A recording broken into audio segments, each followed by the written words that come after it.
भार्गव नरसिंहाय नमः योहानंद नरसिंहाय नमः चक्रवण नरसिंहाय नमः पावन नरसिंहाय नमः पानक नरसिंहाय नमः लक्ष्मी नरसिंहाय नमः श्री भूमनीला समेत लक्ष्मी हयवदन ब्रह्मणे नमः हस्ति प्रजाभ्य न्यायेन मार्गेण महीमहीसा ब्राह्मणेभ्य सुखमस्तरध्यं सुखिनो भवन्तु काले वर्षद्वज्जन्य दिव्यसाये देशोऽयं शोभरहितो ब्राह्मणा सद्भयद्भया कृधान हर हर मया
आनंद गोविंद राधे गोपाला नंद मुकुंद आनंद गोविंद राधे गोपाला नंद मुकुंद आनंद गोविंद राधे गोपाला नंद मुकुंद आनंद गोविंद राधे गोपाला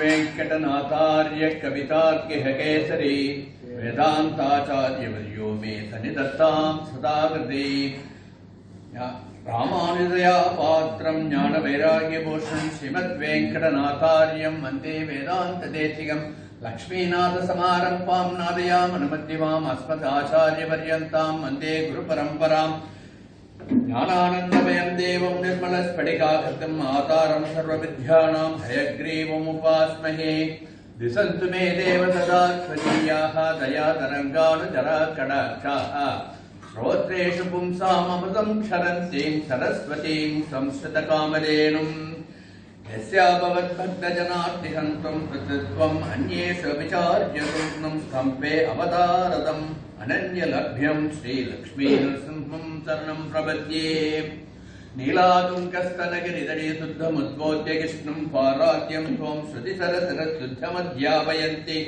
ज्योतिष्ठायां सरजनिगलितं या बलाकृतबुद्ध्यै गोदादस्यै नमेदमिदं भूयये वास्तु भूयः அன்னவயல் புதுவையாண்டாளரங்கற்கு பண்ணு திருப்பாவை பல்பதிகம் இன்னசையால் பாடிக் கொடுத்தால் நற்பாமாலை பூமாலை சூடிக் கொடுத்தாலை சொல்லு சூடிக் கொடுத்த சுடர்குடியே தொல்பாவை பாடியறது வல்ல பண்வளையாய் நாடி நீவே கடவற்கண்ண விதி என்ற இம்மாற்றம் நாம் கடவா வண்ணமே நல்கு வேயர் புகழ் வில்லிபுத்தூர் ஆடிப்பூரம் மேன்மேலும் மிக விலங்கு விஷ்ணு சித்தன் தூய திருமகளாய் வந்தரங்கனாக்கு துழாய் மாலை மணி சூடிக் கொடுத்த மாதே நேயமுடன் திருப்பாவை பாட்டாரைந்தும் நீ உரைத்த தையொரு திங்கள் பாமாலை ஆய புகழ் 143 அன்புடனே அடியேனு கருசை நீயே.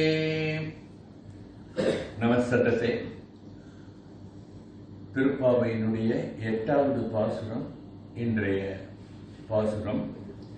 இன்றைய பாசுர விசேஷங்களை அனுபவிப்பதற்கு முன் வழக்கம் போல் சுவாமி நிகமாந்த தேசிகன் கோதா பிராட்டியின் பெருமையை பேசி பாடியுள்ள ஸ்ரீ கோதாஸ்துதியிலிருந்து 8வது ஸ்லோகத்தை அனுசந்தானம் பண்ணிவிட்டு தொடர்ந்து திருப்பாவையினுடைய இன்றைய பாசுரத்தின் இது கோதாஸ்துதியிலே 8வது ஸ்லோகம்.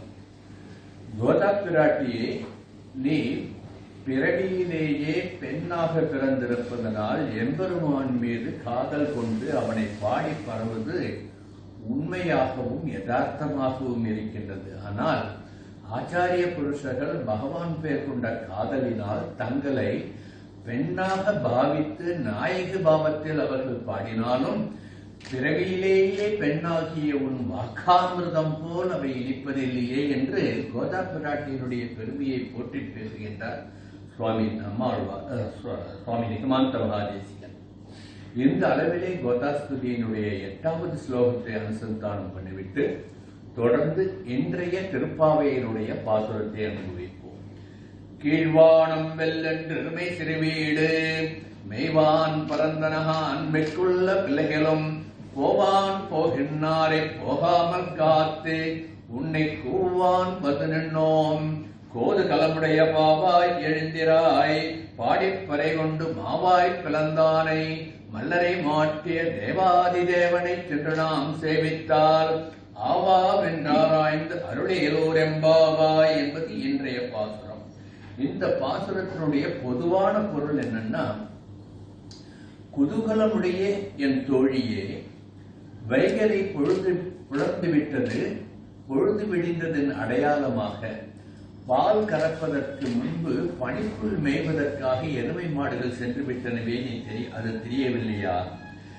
பாவை நோன்பு நோக்க வந்துள்ள மற்ற தோழியர்களை தடுத்து நிறுத்தி உன்னையும் எங்களுடன் சேர்த்து அழைத்துக் கொண்டு சென்று பாவை நோன்பு நோக்க வேண்டும் என்று உன் வீட்டின் வாசலில் நிற்கின்றோமே. குதூகலமுடைய பாவாய், நீ இன்னும் உறங்குவதையே, எழுந்திருக்க வேண்டும். எழுந்து வந்து எங்களுடன் நீயும் பாவை நோன்பில் கலந்து கொள்ள வேண்டும். கொக்கு போன்ற உருவத்திலே வந்து அந்த அரக்கனுடைய அந்த கூறிய அழகை கிழித்து மாய்த்தவனும், குதிரை வடிவிலே கேசி என்று வந்த அந்த அரக்கனை மாய்த்தவனாகிய எம்பெருமானுடைய லீலைகளை நாம் போற்றி புகழ வேண்டாமா? அப்படி கண்ணனுடைய புகழை பாடி பரவுவதற்காக நீயும் எங்களுடன் வந்து சேர்ந்து கொள்ள வேண்டும் என்று இந்த பாசுரத்திலே இன்னும் உறங்கிக் கொண்டிருக்கின்ற ஒரு தோழியை எழுப்பி தங்களுடன் பகவத் அனுபவம் பெறுவதற்காக அழைத்துச் செல்கின்ற நோக்கிலே ஆண்டாள் நாச்சியார் பாசுரத்தை அருளியுள்ளார். இது மேலிருந்த வாரியாக ஒவ்வொரு இந்த பாசுரத்தினுடைய வரிகளை நாம் உள்ளத்தில் கொண்டால் தெரிகின்ற ஒரு பொதுவான அர்த்தம். ஆனால் ஆண்டாள் உணர்த்துவது இந்த பொதுவான அர்த்தம் மட்டும் இல்லை என்பதை ஒவ்வொரு பாசுரத்திலும் நாம் விசேஷமாக அனுபவித்து வரோம். அதை சுவாபதேசம் சொல்லுவார் பெரியவா. சுவாபதேசம்னா உள்ளுரை பொருள்.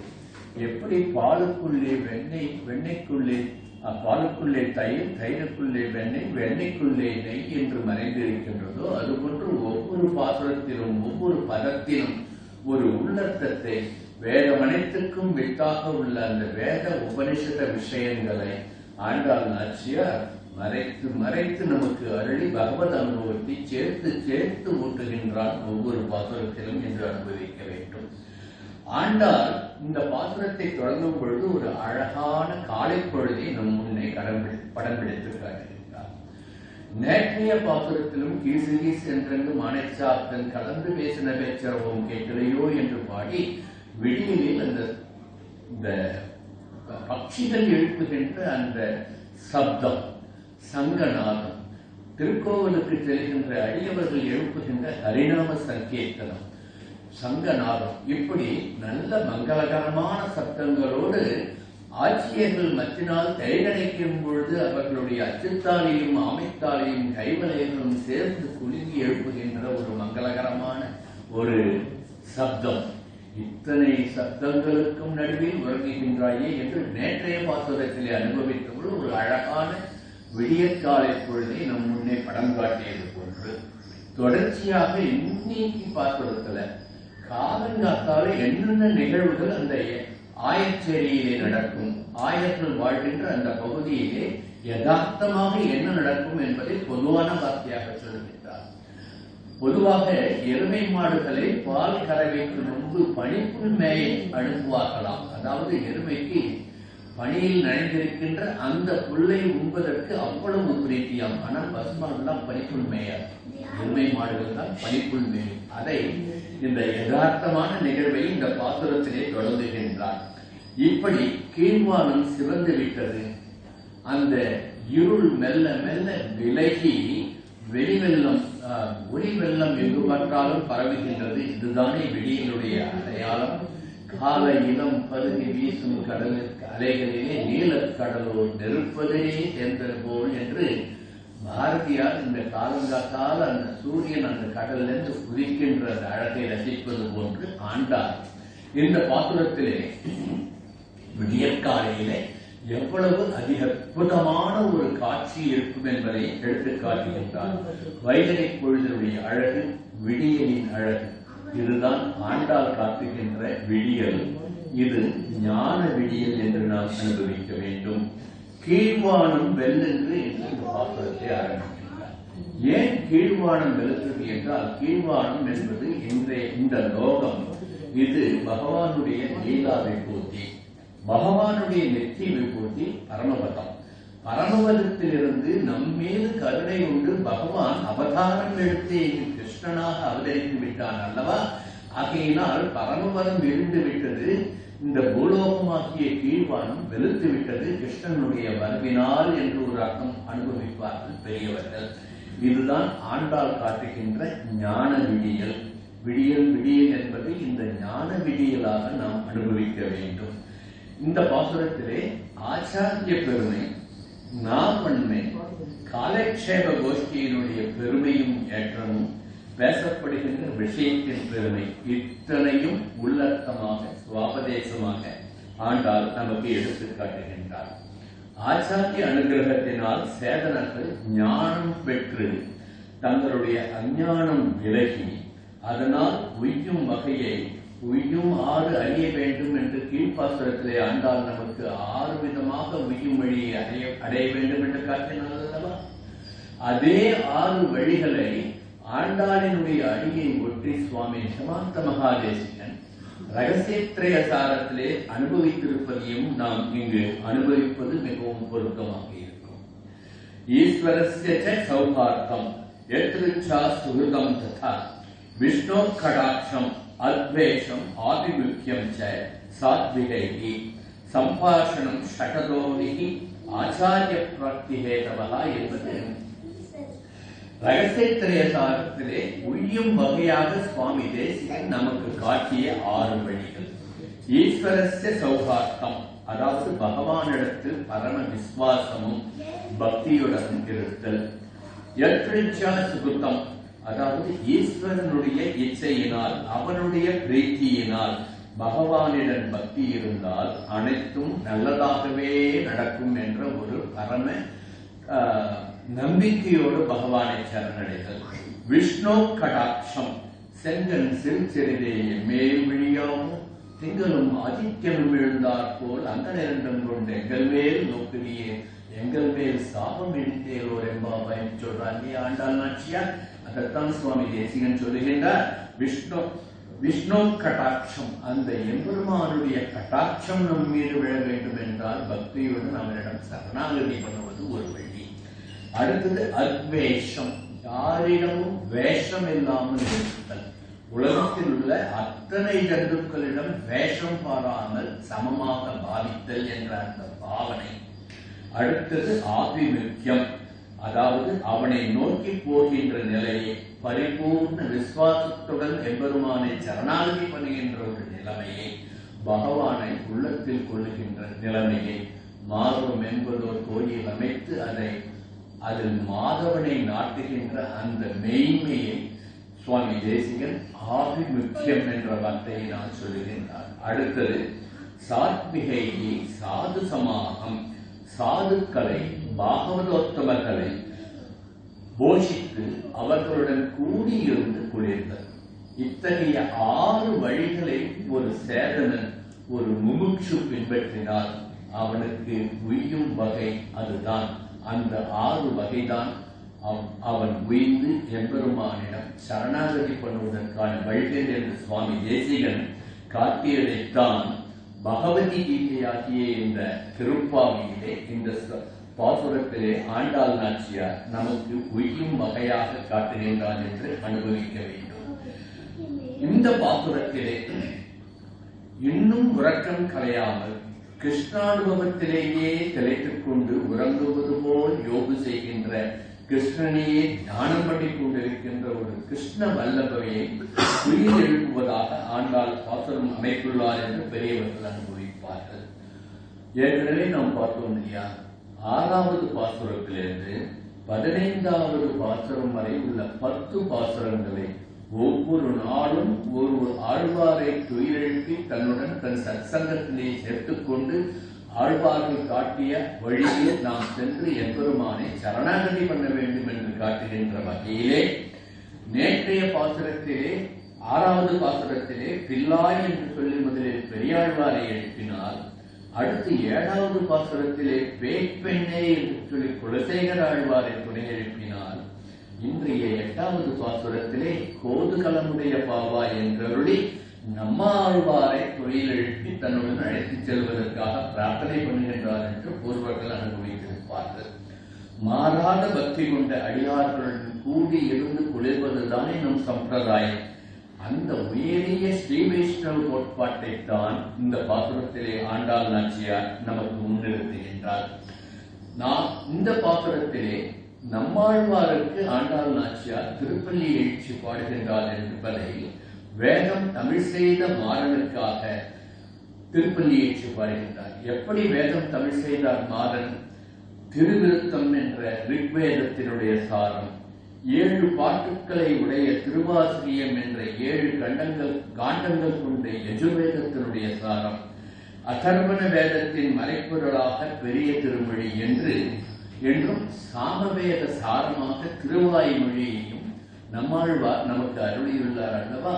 ஆகவேதான் அவர் வேதம் தமிழ் செய்த மாறன். 4 வேதங்களையும் தமிழ் மறையில் நமக்கு எடுத்துக் கொடுத்தார். இதைத்தான் சுவாமி தேசிகன் ஒரு அழகான பாசுரத்திலே பிரபந்த சாரத்திலே அனுபவித்திருப்பார். அதையும் என் சத்சங்கத்திலே விண்ணப்பப்படுகின்றேன். முன்னுரைத்த திருவிருத்தம் 100 பாட்டும், முறையின் வரும் ஆசிரியம் 7 பாட்டும், மன்னியனர் பொருள் பெரிய திருவந்தாதி மறவாதபடி 87 பாட்டும், பின் நிறைக்கதோ திருவாய்மொழி எப்பொழுதும் பிழையற 1102 பாட்டும், இந்நிலத்தில் வைகாசி விசாகம் தன்னில் எழில் குறுகை வருமாறாய் இறங்கினியே என்று திருமாறனாகிய நம்மாழ்வார் அருளியுள்ள அந்த பாசுர விசேஷங்களை அழகாக கணக்கிட்டு பட்டியலிட்டு கொடுக்கின்றார் சுவாமி தேசிகன். அந்த அளவிலே நம்மாழ்வாரை கீழெழுப்பும் பாசுரமாக இந்த கீழெழுப்புகின்ற பாசுரத்தை கீழ்வானம் வெல்லென்று எருமை சிறுமீது என்று ஆண்டாள் நாச்சியார் தொடங்கி நம்மாழ்வாரை கீழெழுப்புகின்றார் என்று நம் பூர்வர்கள் அனுபவித்திருப்பதை ஒட்டி பாசுர விசேஷங்களை அனுபவிப்போம். கீழ்வானம் வெல்லென்று தொடங்குகின்றார். கிழக்கு வெளுத்து விட்டது என்று விடியலின் அறிகுறியை நாம் சாதாரண பாமரர்கள் சொல்கிறோம். கிழக்கே இருட்டு போய் ஒரே வெளிச்சம் வந்துவிட்டது, சூரியன் எழுந்திருக்கின்றார். தினமும் நம்ம காலங்காத்தால இப்போ அரங்கத்தம்மாவளி எழுந்துள்ளார் என்ற தொடரடிக்குடியினுடைய திருப்பள்ளி நிகழ்ச்சியை எப்படி ஆரம்பிச்சோம்? கதிரவன் குணதிசை சிகரம் வந்தடைந்தான். குணதிசை என்பது கீழ்த்திசை. கீழ்த்திசையிலே கதிரவன் சிகரத்திலே அடைகின்றான். அந்த அலைகள் மேலே அந்த கதிரவன் அப்படியே ஒரு பெரிய நெருப்பு போன்று தோன்றுகின்ற அந்த அற்புதமான அந்த சந்தக்கால பொழுதை ஆண்டாள் கீழ்வானம் வெல்லென்று அனுபவிக்கின்றார். கீழ்வானம் வெல்லென்று வெளுத்து விட்டதை ஒழியே எழுந்தது என்பது போல் பாத்திரம் அமைந்திருந்தாலும் இதனுடைய உட்பர்த்தம் உள்ளர்த்தம் வேறு விதமாக நாம் அனுபவிக்க வேண்டும். கிழக்கு வெளுத்துவிட்டது என்று சொன்னதன் அடையாளமாக எம்பெருமானிடம் பரம பக்தி பண்ணுவதற்காக நாம் எல்லாம் பாவை மூன்று நோக்கச் செல்கின்றோமே, நமக்கு அஞ்ஞானம் என்ற விருள் விலகி நமது உள்ளத்திலே ஞானம் என்ற அந்த சூரியன் உதிக்க ஆரம்பித்து விட்டான். இப்பொழுது நாம் ஞானம் பெறுகின்ற தருணம். இது உஷற்காலம். இந்த புண்ணிய காலத்திலே எம்பெருமானை பாடி பரவி நாம் பெருமை கொள்ள வேண்டும் என்று கீழ்வானம் வெல்லென்று எருமை சிறுவீடு என்று ஆரம்பிக்கின்றார். கதிரவன் அங்கு கடலிலே உதிப்பது போன்று தோன்றுகின்ற பொழுது இந்த உலகத்தில் உள்ள புற இருள் அகல்கின்றது போன்று, புறவிருள்னா ராத்திரி எல்லாம் கருமையா இருந்தது இல்லையா, அந்த இருட்டு அகல்வது போன்று நம் உள்ளத்தில் இருந்து மெய்ஞானத்தினால் அஞ்ஞானம் என்ற இருள் அகன்று ஞான ஒளி பெருக வேண்டும் என்று இந்த பாசுரத்திலே ஆண்டாள் வேதத்தில் சொன்னதை, வேதம் அனைத்துக்கும் வித்தல்லவா ஆண்டாளுடைய பாசுர வரிகள், வேதத்தில் சொன்னதை கீழ்வானம் வெல்லென்று என்ற பாசுர வரிகளிலே உணர்த்துகின்றார். தமசோமா ஜோதிர்கமய என்பது பிரகதாரண்ய உபனிஷத் வாக்கியம். தமசோமா ஜோதிர்கமய என்பது அஞ்ஞானம் விலகி மெய்ஞானம் ஒளிவிடட்டும் என்ற பிரார்த்தனை. நம்ம பாண்டிச்சேரி யூனிவர்சிட்டியில வாசிச்சு வரலாம் இருப்பீங்கன்னு நினைக்கிறேன். நம்ம பாண்டிச்சேரி யூனிவர்சிட்டியோட லோகோவில் இந்த ஸ்லோகத்தை, இந்த பிரகதாரண்ய உபனிஷத் வாக்கியத்தை கீழே எழுதியிருக்கும். அசதோ தமசோமா ஜோதிர்கமயன்ற இந்த வாக்கியம் பாண்டிச்சேரி யூனிவர்சிட்டி லோகோவில் இருக்கும். இதுவரை பார்க்காதவா அந்த லோகோவை எடுத்து பார்த்து தெரியும். அப்படின்னா ஏன்னா ஒரு சர்வகலாசாலையில எதுக்காக நம்ம போறோம்? நம்மளுடைய அஞ்ஞானம் விலகி நமக்கு ஞானம் ஏற்பட வேண்டும், நமக்கு இருள் விலகி ஒளி ஏற்பட வேண்டும், அறிவு ஒளி ஏற்பட வேண்டும் என்றுதானே நாம் கலாசாலைக்கு செல்கின்றோம். ஆகவே ரொம்பவும் அற்புதமாக இந்த நம்ம பாண்டிச்சேரி யூனிவர்சிட்டியில இந்த ஸ்லோகத்தை பிரகதாரண்ய உபனிஷத் வாக்கியத்தை அழகாக எழுதி வச்சிருப்பாங்க. அது இது ஒரு ரெஃபரன்ஸுக்காக தான் சொல்லியிருக்கேன்.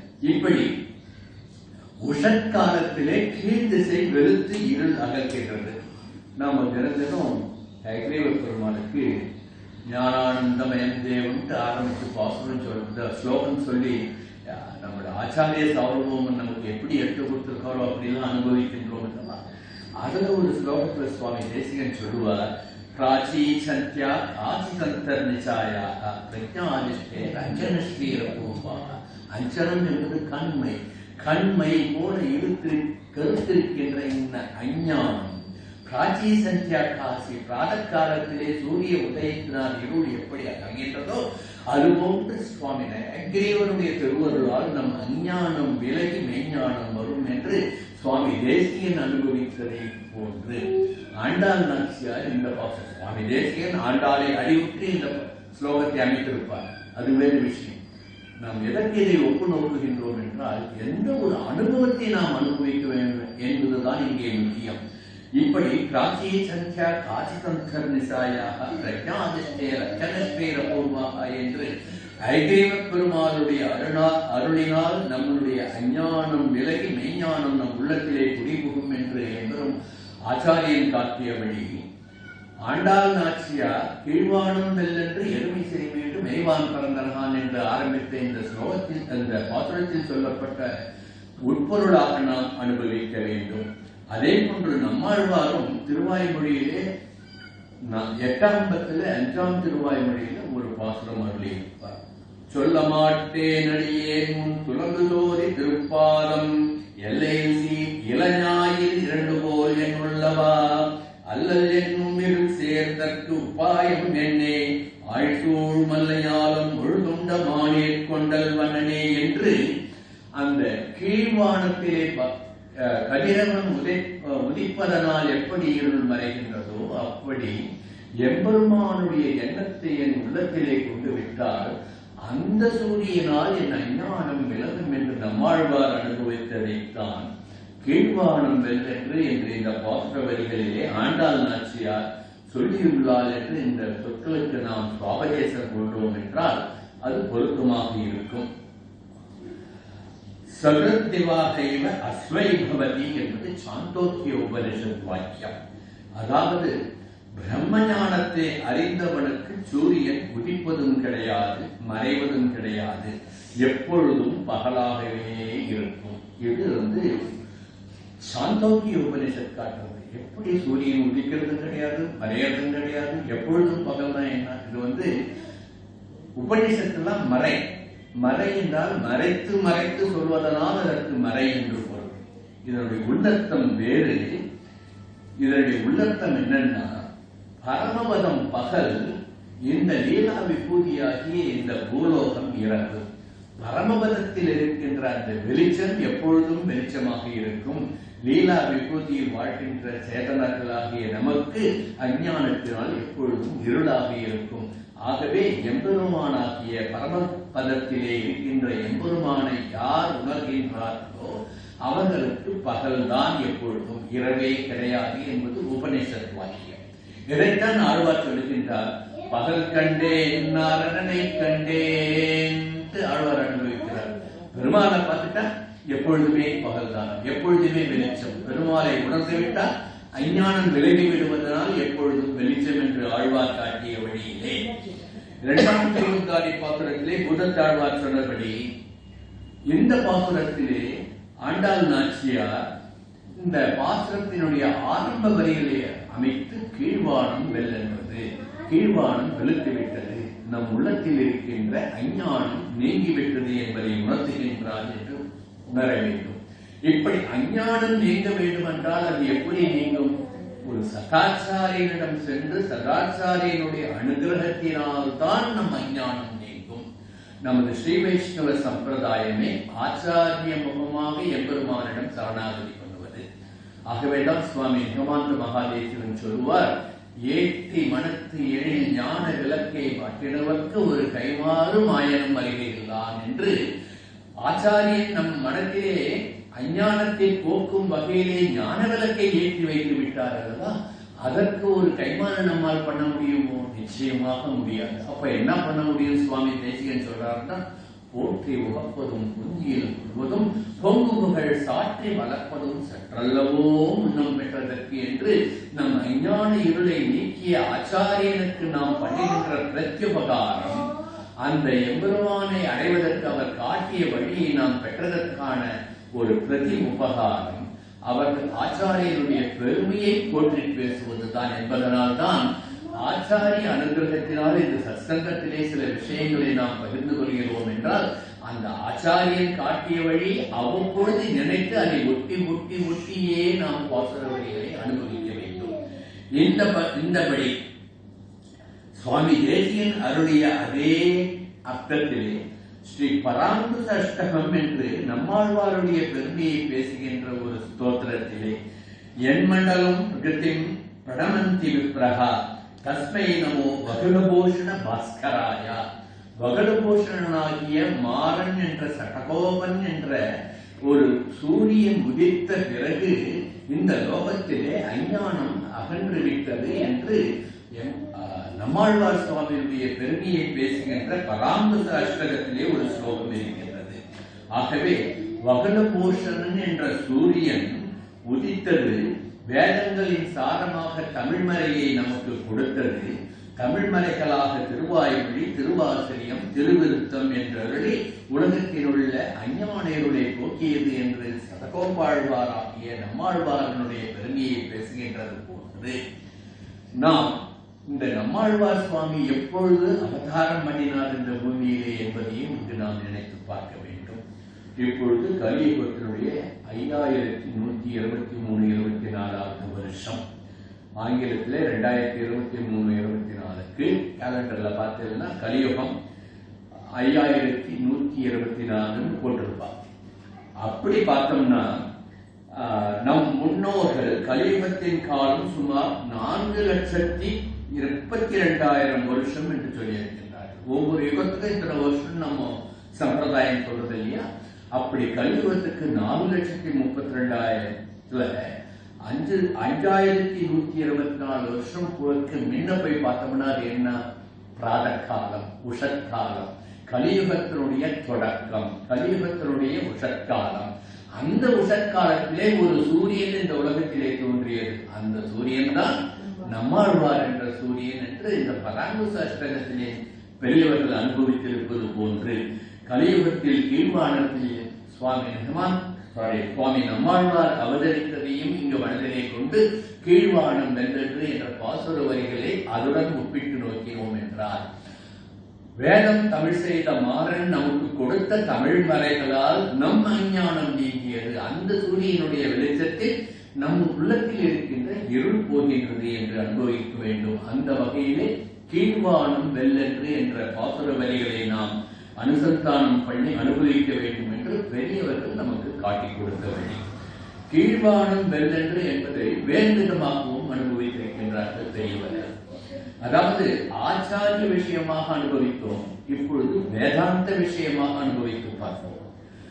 தகர உத்பிரேத்யா என்று ஸ்ரீபாஷ்யத்திலே 1வது அத்தியாயத்திலே 1வது பாதத்திலே 3வது கன்று எருமை சிறுவீடு என்பது எருமை மாடு ரஜோகுணத்தையும் தமோகுணத்தையும் உருவகப்படுத்துகின்றது. இந்த பிரகிருதியிலே புனரபி ஜனனம் புனரபி மரணம் என்று பிறந்தும் இறந்தும் பிறந்தும் இறந்தும் பகவானை நினைக்காமல் உழலுகின்றோமே. இந்த ரஜோகுணமும் தமோகுணமும் எப்பொழுது போகும்? சத்வகுணம் நிரம்பி எம்பெருமானிடம் தகுந்த ஆச்சாரியன் மூலம் சரணாகதி பண்ணிவிட்டால் இந்த பிறவியோடு நம் பிறவி முடிந்துவிடும் என்பதை எடுத்து காட்டுவதுதான் ஆண்டாள் நாச்சியார் ஒவ்வொரு பாசுரத்திலும் சொல்லி இருக்கின்ற உட்பொருள் என்று நாம் உணர வேண்டும். கீழ்வானம் வெல்லென்ற எருமை சிறை வீடு மெய்வான் பரந்தனமான் பணிப்புள் செய்ய எருமை மாடலாம் போயிடத்தே நீ இன்னும் தூங்கலையே, எழுந்து வாத்தோழி என்று எழுப்புகின்றார். இங்கு ஒரு தத்துவார்த்தமாக இதை நாம் பார்க்கணும். பொதுவாகவே நம்மளுடைய மனசு எப்படி, நம்மளுடைய பார்வை எப்படி இருக்கிறது, நம் பார்வையினால நம்ம ஒரு பொருளை எப்படி மனசுல கிரகிச்சுக்கிறோம், அதை நாம் எப்படி உணர்கின்றோம் என்பதை நம் யதார்த்தத்தை இந்த பாசுர வரிகளான எருமை சிறுவீடு மெய்வான் பரந்தனகான் என்றுள்ள ஆண்டாள் நாச்சியார் சொல்லி இருக்கின்றார் என்று நாம் அனுபவிக்க வேண்டும். கீழ்வானம் வெல்லென்று என்று சொல்லுவது அந்யதா ஞானம். எருமை சிறுவீடு மெய்வான் பரந்தனகான் என்பது விபரீத ஞானம். கீழ்வானம் வெல்ந்து விட்டது, பொழுது புலந்து விட்டது, இன்னும் உறங்கிக் கொண்டிருக்கின்றாயே, எழுந்திருந்து எங்களுடன் பாவை நோன்பு நோக்க வா என்று அழைக்கின்றாள் தோழியை. ஆனால் உள்ளே உறங்குவது போல் யோகு செய்கின்ற அந்த தோழி சொல்லுகின்றால், தேஜஸ் நிறைந்த என் தோழிகளே, நீங்கள் போய் சொல்லுகின்றீர்கள். கீழ்வானம் எங்க வெல்றது? நீங்கள்லாம் காத்தால நன்னா தீர்த்தாமடிட்டு நன்னா மங்களகரமாக வந்திருக்கீங்க. உங்க முகத்தில் இருக்கின்ற அந்த தேஜஸ், நீங்க அப்படி திரும்பும் பொழுது கிழக்கு வந்து அங்க இருக்கிற இருட்டெல்லாம் போயிடுதான். இந்த பெண்களுடைய முகவரி என்ற தேஜஸ்னால இருட்டு போயிடுறது. அதை பார்த்துட்டு நீங்க வந்து மறுபடியும் என்ன பாக்குறீங்க, மறுபடியும் அங்க இருட்டு வந்துடுறது. அந்த இருட்டை பார்த்துட்டு நீங்க எருமை போறதுன்னு சொல்றீங்க. அதனால இன்னும் பொழுது வெளியில. இது வந்து பெரியவா வந்து அனுபவிக்கிறது. பொருளை நாம் எப்படி பார்க்கின்றோம், எப்படி அனுபவிக்கின்றோம் என்பது அந்நியதா ஞானம் என்று சொல்லுவார்கள். அப்படி இன்னொன்று சொன்னாலும், நீங்க யாரை பார்க்க போறீங்க? அந்த கிருஷ்ணன் என்ற கருந்தெய்வத்தை பார்க்க போறீங்க. கிருஷ்ணன் எப்படி இருப்பான்? நல்லா வெண்ணெய் சாப்பிட்டு கொழுக்கு முழுக்குன்னு கட்டக்கரேன்னு இருக்கான் இல்லையா? அந்த கிருஷ்ணன் அந்த பக்கம் ஏதாவது ஓடி இருப்பான். அவனை பார்த்துட்டு எறும்பு மாடு போறதுன்னு சொல்றீங்க. நீங்க எறும்பு மாடு போகல, இன்னும் பொழுது விடியலன்னு சொன்னாலும் உள்ள இருக்கிற தோழி, இது விபரீத ஞானம். உள்ள ஒரு பொருளை விபரீதமாக கற்பனை பண்ணிக்கொண்டு நாம் அனுபவிக்கிறோம். இது விபரீத ஞானம் என்று சொல்வார்கள். ஆகவேதான் நாம் பார்க்கின்ற பார்வை, நாம் உணர்கின்ற உணர்வு என்பதெல்லாம் ஞானம். ஞானமா பார்க்கறது உண்டு. எல்லாத்திலையுமே காக்கை சிறைகளிலே நந்தலாலா உன் கரிய நிறம் கண்டேனே நந்தலாலான்ட்டு நிற்கும் மரமெல்லாம் எம்பெருமான்ட்டு பாடினா இல்லையா? நிற்கிற மழையெல்லாம் எம்பெருமான் பாடினா இல்லையா? கார்மேகத்தை கொண்டால் எம்பெருமானை கண்டேன்னு பாடினா இல்லையா? அப்படி பார்க்கறது எல்லாத்தையும் பகவானா பார்த்தோம்னா அது ஞான பார்வை. பார்க்கறதெல்லாம் வெவ்வேறு விதமாக நாம் பார்த்தோம்னா அந்த ஞான பார்வை மாறி அஞ்ஞான பார்வையாக ஆகும், விபரீத ஞான பார்வையாக மாறும் என்பதை சொல்வதற்காகத்தான் எருமை மாடு மேய்வான் பரந்தனகான் என்று இங்கு ஆண்டாள் நாச்சியார் சொல்லுகின்றார்.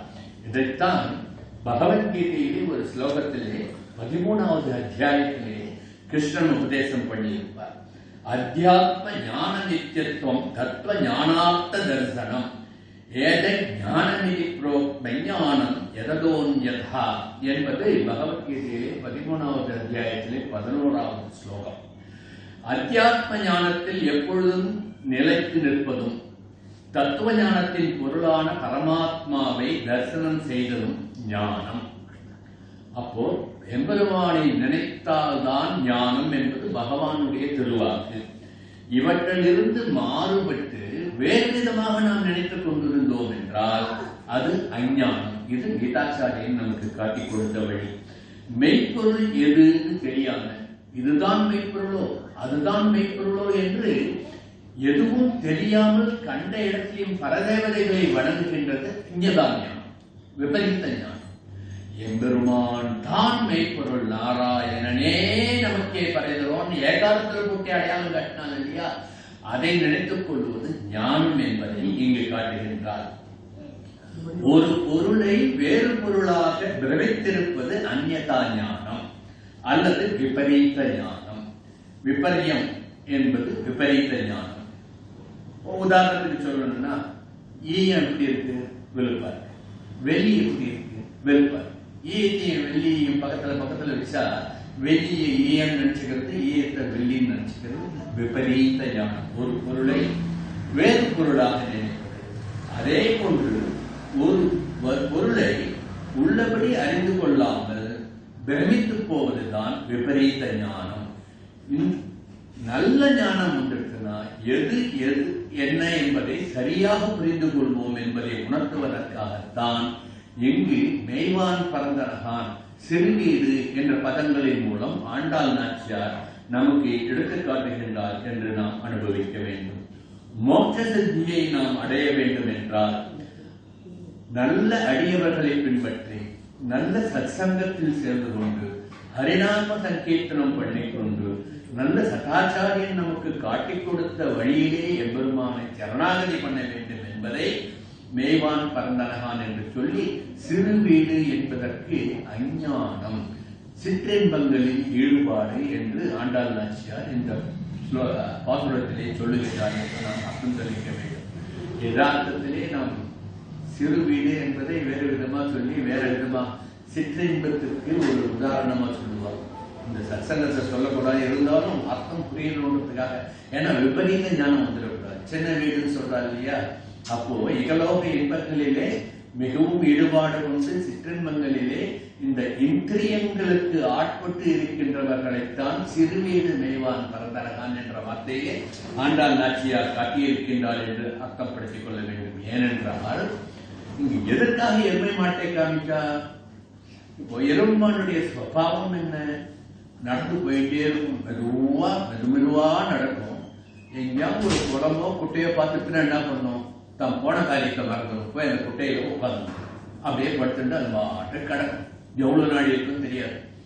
இங்க ஒரு வேடிக்கையா சொல்றோம், சின்ன வயசுல நான் மாடு மேய்ச்சிருக்கேன். என் காலத்துல நிறைய மாடுகள் இருக்கும். எரும மாடும் இருக்கும். மாடு வச்சுட்டு ஏரிக்கு ஓட்டிட்டு போவோம்.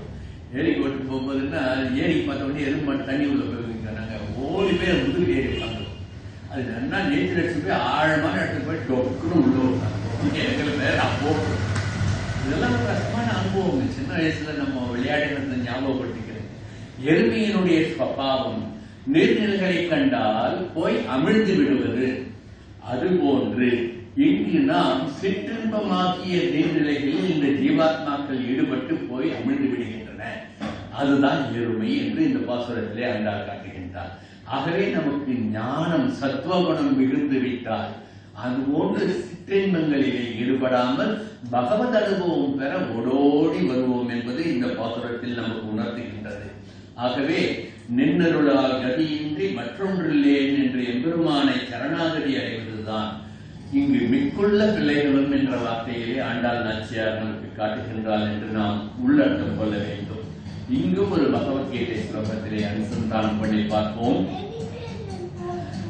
கர்மாத்மனஹா ஸ்வர்கபரா ஜன்ம கர்மா பலப்பிராதாம் கிரியா விசேஷ பகுலாம் போக ஐஸ்வர்யகதிம் பிரதி என்று பகவான் பகவத்கீதையிலே 2வது அத்தியாயத்திலே 43வது ஸ்லோகத்திலே சொல்லியிருக்கார். அதுல என்ன சொல்றாருன்னா, பாருங்க, இது சொல்றது பகவத்கீதையிலேயே அப்படி சொல்லியிருக்கு. நம்ம ஆச்சரியப்பட வேண்டும். இஷ்டி ஹோமம் என்று உலகாயுதமாக தங்களுடைய சேமத்தையே எண்ணிக்கொண்டு செய்வது, சடங்குகளை செய்வது. ஆகையினால் அவ்வாறு செய்பவர்கள் வீணே காலத்தை கழிப்பார்களே தவிர உண்மையாக என்னை அறிய மாட்டார்கள்.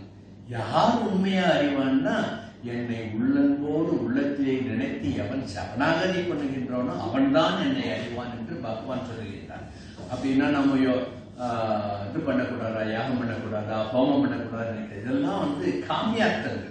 ஒரு காமியத்திற்காக, ஒரு ஆசைக்காக, நம்மளுடைய கர்மா நிறைவேறணுன்றதுக்காக ஒரு பிரார்த்தனை பண்ணிட்டு பண்ணக்கூடிய புறப்பொருள்கள். இது எல்லாவற்றையும் விட எம்பெருமானுக்கு மிகவும் உகந்தது எதுன்னு பகவான் சொல்றான்னா, அவரிடம் பரிபூர்ண சரணாகதி, வேற ஒண்ணுமே வேண்டாம். நின்னருளால் கதியின்றி மற்றொன்றில்லை என்று அவர்கிட்ட சரணாகதி பண்ணிட்டா போதும் சொல்றதுதான் இங்க பகவத்கீதை.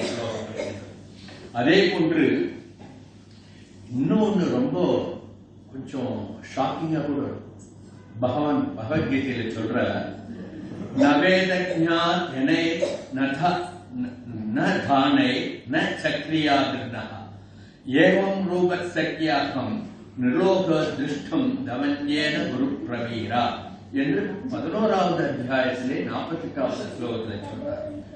வேதங்களையும் யாகத்தின் செயல்முறைகளையும் கற்பதாலோ அல்லது பல்வேறு தானங்களினாலோ பல்வேறு கர்மங்களினாலோ தவங்களினாலோ என்னை பூரணமாக அடையவே முடியாது.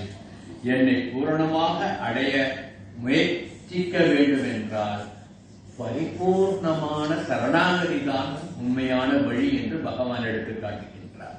இதைத்தான் இங்கு கீழ்வானம் வெல்லென்று எருமேசரி வீடு மேய்வான் பரந்தனகான் என்று சொல்லி மிக்குள்ள பிள்ளைகள் என்று ஆச்சாரியர்களை சொல்லி, ஆச்சாரிய அனுகிரகத்தினால் நின்னருளால் கதியின்றி மற்றொன்றிலேன் என்ற ஞானத்தை பெறுகின்ற அந்த விவேகம்தான் எம்பெருமானை அடைவதற்கு சரியான வழி என்பதை ஆண்டாள் நாச்சியார் எடுத்து காட்டுகின்றார். இந்த மிக்குள்ள பிள்ளைகளும் என்பதற்கு வியாக்கியான சக்கரவர்த்தி பெரியவாச்சான் பிள்ளை சுவாமி வேறு விதமா ஒரு விளக்கம் சொல்லியிருப்பதையும் இங்கு நான் விண்ணப்பிக்கின்றேன். அச்சிராதி மார்க்கம் போலே, அக்ரூராயனும் போலே, திருவேங்கட யாத்திரை போலே என்று உதாகரித்து சொல்லுவார். இந்த மிக்குள்ள பிள்ளைகளும் என்ற பாசர வரிகளுக்கு உள்ளர்த்தம் சொல்லுகின்ற பொழுது சரணாகதி மார்க்கத்தை தேர்ந்தெடுக்கின்ற அடியவர்களை இது குறிப்பில் உணர்த்துகின்றது என்பதுதான் இதனுடைய உள்ளர்த்தமாகும். எம்பெருமானிடம் சரணாகதி பண்ண வேண்டும், அந்த ஞானம் ஏற்பட வேண்டும். அதனால் மற்றவர்களிடமிருந்து மாறுபட்டு நாம் நிற்க வேண்டும். அப்படி மிக்குள்ள பிள்ளைகளாக நம்மை தடுத்து நிறுத்தி விடியலையும் மறந்து சோம்பி தூங்கிக் கொண்டிருக்கின்ற தோழியை எழுப்புவது போன்று, கோதுகலமுடைய பாவாய், நீ ரொம்ப சந்தோஷமானவள் அல்லவா, மிகவும் நல்லவள் அல்லவா, இன்னும் தூங்குகின்றாயே என்று எழுப்புவது போல் எழுப்பி அழைக்கின்றான் என்று நாம் உணர வேண்டும். போவான் போகின்றாரே என்று அடுத்த பாசுர வரிகளிலே வருகின்றது. போவான் போகின்றாரே என்பது மிகவும் பொருட்சென்றுள்ள ஒரு பதப்பிரயோகம். கர்மயோகம், ஞான யோகம், தந்திர யோகம் என்று பல வழிகளை நம்பி போகின்றவர்களை அதுபோன்ற புறச்செயல்களுக்கு போகாமல் தடுத்து அழைப்பதாக என்று பாசுர வரிகளுக்கு உள்ளர்த்தம் சொல்லுவார்கள். பகவானை அடைய வேண்டும் என்றால் பக்தியின் பலனாக செய்கின்ற பிரபத்தி என்ற சரணாகதிதான் சரியான வழி என்பதை காட்டுவதற்காக மற்ற மார்க்கங்களை சென்று அடைபவர்களை, மற்ற பரதேவதைகளை சென்று வணங்குபவர்களை போகாமல் தடுத்து பரம புருஷனாகிய அந்த பரந்தாமனிடம் அழைத்து வந்து சரணாகதி பண்ண செய்ய வைப்பதுதான் ஆச்சாரிய புருஷர்கள் நமக்கு காட்டிக் கொடுக்கின்ற வழி என்பதை உணர்த்தி போவான் மற்ற சமயங்களுக்கு, மற்ற மார்க்கங்களுக்கு, மற்ற வழிகளுக்கு, கர்மயோகம், ஞான யோகம், பக்தி யோகம். பக்தி யோகம்னா பெருமாளோடு சேவிக்கிறது பக்தி யோகம் இல்லை. பக்தி யோகம்ன்றதை விளக்கம் சொல்லணும்னா ரொம்ப கஷ்டம். எத்தனை பிறவி எடுத்தாலும் பக்தி யோகத்தை பண்ணி முடிக்க முடியாதுன்னு ஸ்ரீமத் ரகசிய திரைசாரத்துல ரொம்ப அற்புதமா சொல்லியிருப்பார் சுவாமி தேசிகன். அதனால பக்தி யோகம் என்பது வெறுமே நாம காத்தால எழுந்து வந்தோம் பெருமாளை சேவிச்சுன்ற இந்த பக்தி வேற. இது காதலாகி கசிந்து கண்ணீர் மல்கின்ற பக்தி. எம்பெருமானை உலகிலே கொண்டு ஒரு துளி புஷ்பம், ஒரு துளி, ஒரு துளசி தளம், அது எதுவுமே இல்லத்த ஆடி ஆடி அகம் கரைந்து கண்ணீர் மல்க நாடி நாடி நர்த்தைக்காய் ஒரு சொட்டு கண்ணீர், அதுதான் நாம் செய்கின்ற பக்தி என்பதை ஆண்டாள் உணர்த்துவதற்காக போவான் போகின்றாரை போகாமல் காத்து என்று சொல்லுகின்றார்.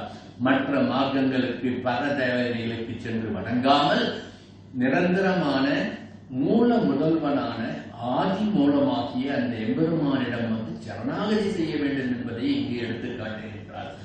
நம்மாழ்வார் மதுரகவி ஆழ்வாரை தடுத்து நிறுத்திய வித்தாந்தத்தை போவான் போகின்றாரை காத்து என்று வியாக்கியானம் சொல்லுவார்கள் பெரியவர்கள். எப்படின்னா, குலசேகரார் நம்மாழ்வார் யாரு? பிரபன்ன ஜனக்கூடர். அவர் எப்படி வந்து விஸ்வக்சேனருடைய அவதாரம் என்று நம் சாஸ்திரம், நம்மளுடைய ஸ்ரீ வைஷ்ணவ சம்பிரதாயம் போற்றுகின்றது. அவரை நம்முடைய ஆழ்வார் என்று கொண்டாடுகின்றோம். நம்மாழ்வார்க்கு சடகோபன், பராங்குசன், சடாரி, பகுலாபரணன், குருகியக்குவம், மாறன் என்று பலவிதமான பெயர்கள் இருந்தார். ஏன் சடகோபன் என்ற பெயர் வந்தது என்றால், ஒவ்வொரு குழந்தையும் இந்த உலகத்திலே பிறக்கின்ற பொழுது சட்டம் என்ற வாயு மூடியிருப்பால் அந்த காற்றுதான் குழந்தையினுடைய முதல் அழுகைக்கு காரணமாகின்றது என்று விஞ்ஞானம் சொல்லும்.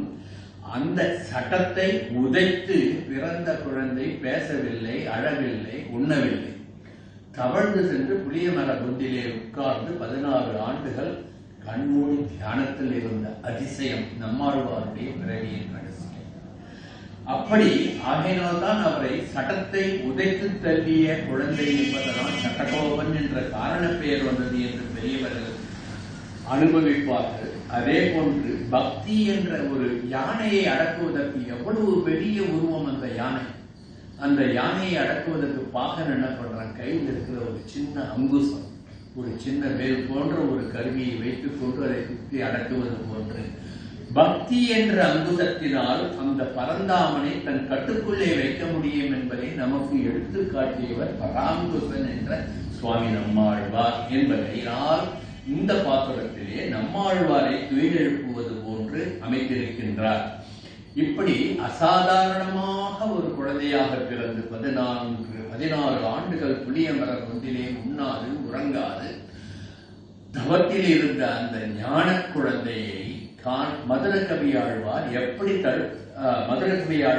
எப்படி தடுத்தாட்கொண்டது என்பதை விளக்குகின்ற வியாக்கியானத்தை சொல்லி போவான் போகின்றாரே என்பதற்கு விளக்கம் சொல்லுவார்கள் நம் பூர்வர்கள். எப்படின்னா, மதுரகவி ஆழ்வார் வடதேச யாத்திரை போயிட்டு இருந்தார். அயோத்திக்கு போனார். இப்போ அயோத்திக்கு நாம் எல்லாம் போகணும். அயோத்திய பெருமாளை வந்து எங்க பார்த்தாலும் கொண்டு வந்து கொடுக்கிறார். அயோத்தியில ஸ்ரீ ராமஜென்ம பூமியில அற்புதமாக ராமபிரானுக்கு ஆலயம் இருக்கு. நமக்கு வந்து ஜென்ம பிராப்தி இருந்ததுன்னா ஒரு தடவை நம்ம எல்லாரும் சத்சங்கமா போய் பெருமாளை தரிசிட்டு வருவோம். அப்படி அயோத்திக்கு ஞான யாத்திரை போயிட்டு இருக்கார். வடதேச யாத்திரை போயிட்டு இருக்கும்போது மதுரை கவி அயோத்தியில போய் அங்க பெருமாளை சேர்க்கின்ற பொழுது தென் திசையிலே ஒரு பேரொளி தெரிகின்றது. இது என்ன வித்தியாசமா இருக்கே, அபூர்வமாக இருக்கின்றதே ஒரு பேரொளி என்பதை பார்த்த உடனே போனவரை போகாமல் தடுத்து போவான், போகினாரை போகாமல் காத்து உன்னை கூவுவான் என்று இவரை கூவ வேண்டும் என்று நம்மாழ்வார் திருப்பி அழைக்கின்றார். அந்த ஒளியை பார்த்த மதுர கவியினை உள்ளத்திலே ஒரு சிறிய ஞான ஒளி. அந்த ஒளியை பார்த்து இது வித்தியாசமான ஒரு வெளி தென் திசையிலே தோன்றுகின்றதே, அப்படி என்றால் தென் திசையில் ஏதோ ஒரு அதிசயம் நடக்கின்றது என்று அந்த ஒளியை பின்பற்றிக் கொண்டே வடதேச யாத்திரையை முடித்துக் கொண்டு தென் திசையை நோக்கி வந்து ஸ்ரீரங்கம் வந்தார், மதுரை வந்தார். அப்படியே போயிட்டு திருக்குறுகை பிரான் அவதாரம் பண்ணின அந்த குருகையூருக்கு வந்து விட்டார். அந்த ஒளி நின்று விட்டது. ஆஹா, இந்த ஊருக்கு வந்த உடனே அந்த ஒளி நின்று விட்டது என்றால் இந்த ஊரிலே ஏதோ ஒரு விசேஷம் இருக்க வேண்டும் என்று, இந்த ஊரிலே என்ன விசேஷம் என்று கேட்க, இங்கு ஒரு அதிசய குழந்தை இருக்கின்றது. பிறந்தது முதல் அழவில்லை, உண்ணவில்லை, பிறந்த உடனேயே தவழ்ந்து சென்று புளிய மர பொந்திலே சென்று அமர்ந்து தியானம் பண்ணி கொண்டிருக்கின்றது. அதுதான் இந்த ஊரின் அதிசயம் என்று பெரியவர்கள் சொல்ல, மதுரை கவி ஆழ்வார் அந்த புளிய மர பொந்திலே சென்று நம்மாழ்வாரை தரிசனம் பண்ணுகின்றார். அங்கு தரிசனம் பண்ணுகின்ற பொழுது மிகுந்த தேஜஸுடன் இருந்த அந்த குழந்தையை பார்த்த உடனே அவருக்கு ஞான விகாசம். தாமரை மலர்வது போன்று சூரியனை பார்த்த உடனே எப்படி தாமரை மலர்கின்றதோ அது போன்று இவருடைய உள்ளத்திலே ஞான விகாசம் ஏற்படுகின்றது. கூப்பிட்டு பார்க்கிறார், சப்தமெழுத்து பார்த்தார், அந்த குழந்தை அசையவில்லை. உடனே அந்த குழந்தையினுடைய திருமுக மண்டலத்திலும் ஒரு ஞான ஒளி வந்ததாம். எப்படின்னா, சத்சிஷ்யனை பார்த்தவுடனே தகுந்த சதாச்சாரியருக்கு ஒரு அன்பு பீரிடுமா. நமக்கே நம்முடைய ஆச்சாரிய புருஷனை நாம் சேவிக்கும் பொழுது ஒரு நல்ல சிஷ்யனை பார்த்த உடனே ஆச்சாரியர்கள் எவ்வளவு அரவணைச்சு அன்போடு நமக்கு அனுகிரகம் பண்றார். மாதிரி இந்த நம்மாழ்வார் என்ற இந்த சுவாமிக்கு இந்த சத் சிஷ்யனாகிய மதுர கவியை பார்த்த உடனே மனம் மலர்ந்ததாம். மதுர கவியை என்ன பண்றார் மதுர கவி ஆழ்வார், இந்த குழந்தையுடைய தவத்தை கலைப்பதற்காக ஒரு சிறு கல்லை எடுத்து அந்த குழந்தை எதிரே போட அது திருக்கண் மலர்ந்து பரிபூர்ணமாக அந்த மதுர கவி ஆழ்வாரை கடாட்சம் பண்ணினாராம் நம்மாழ்வார். உடனே அங்கு ஒரு தத்துவ பரிமாற்றம் நடக்கின்றது. செத்ததின் வயிற்றில் சிறியது பிறந்தால் எட்டை தின்று எங்கே கிடக்கும் என்று மதுர கவி ஆழ்வார் முதல் வாக்கியமாக நம்மாழ்வார் சுவாமியிடம் கேட்க, அத்தை தின்று அங்கே கிடக்கும். இது நம்மாழ்வார் சொன்ன முதல் வார்த்தை. ஒரு சத் சிஷ்யனுக்கு ஒரு சதாச்சாரியன் உபதேசம் பண்ணின முதல் வார்த்தை. என்ன செத்ததின் வயிற்று என்றால் சிறியது பிறந்தது என்றால் நீங்க என்ன அர்த்தம்? இதுல எவ்வளவு பெரிய தத்துவம் இருக்கு தெரியுமா? செத்தது என்பது இந்த உடல், இந்த பஞ்ச இந்திரியங்களாகிய இந்த உடலிலே சிறியது என்பது ஆத்மா. இந்த ஆத்மா இருந்ததுன்னா அது பண்ணின பிராரப்த சஞ்சித கர்மங்களுக்கு ஏற்ப ஒரு உடலை அடைகின்றது.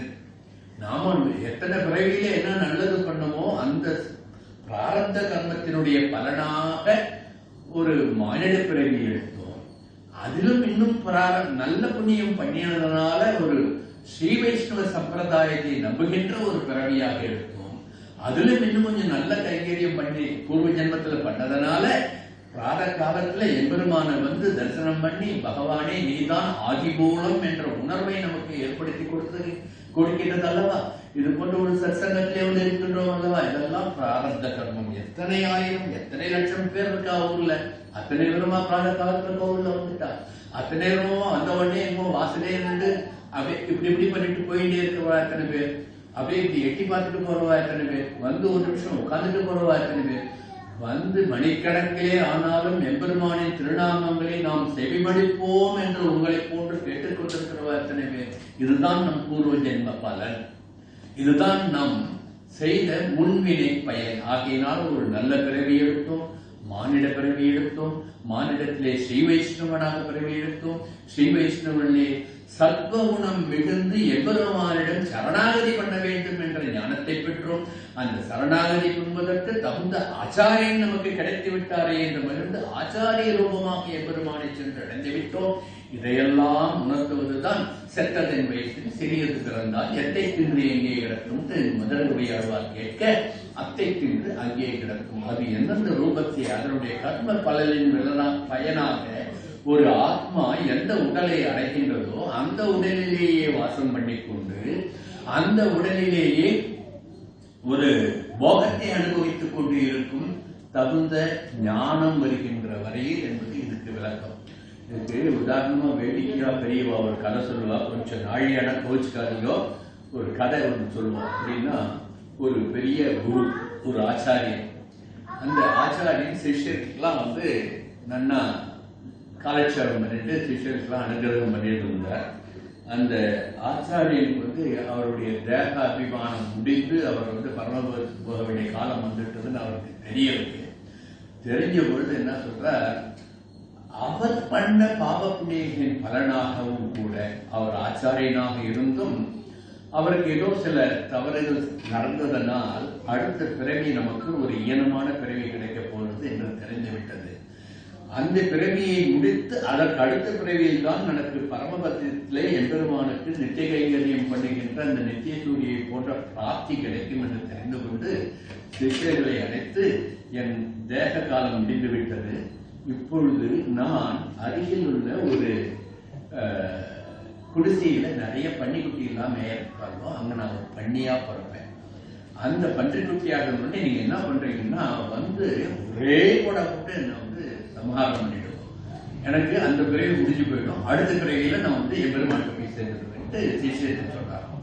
எப்படி உங்களை நாங்கள் அடையாளம் பண்ணுவதுன்னு கேட்டாலும் மற்ற பண்டிகைலாம் கட்டக்கரையே இருக்கும், ஒரே ஒரு பண்டிகைக்கு மட்டும் வெளுப்பா போட்டிருக்கும், அந்த பண்டிகைக்கு நீங்க சம்ஹாரம் பண்ணிடுவோம். சரி, சிஷியெல்லாம் கையில குட்டாந்தடியெல்லாம் எடுத்து வச்சு ரெடியா இருந்தாலும் இவரும் போயிட்டார். கொஞ்ச நாள்ல அங்க பக்கத்துல ஒரு சேட்டுல பட்டை குட்டிகள்லாம் மேய்ந்து கொண்டிருப்பதை பார்த்து அங்க ஒரு வெள்ளை பனிக்குட்டி பார்த்துட்டு, ஆஹா, ஆச்சாரியனுக்கு நம்ம இப்போ மோட்சம் கொடுக்க போறோம், எவ்வளவு ஆசைப்பா இருக்கும் ஆச்சாரியனுக்கு மோட்சம் கொடுக்கறது, தடி தூக்கிட்டு ஓடுனாலும் ஆடிக்கிறது.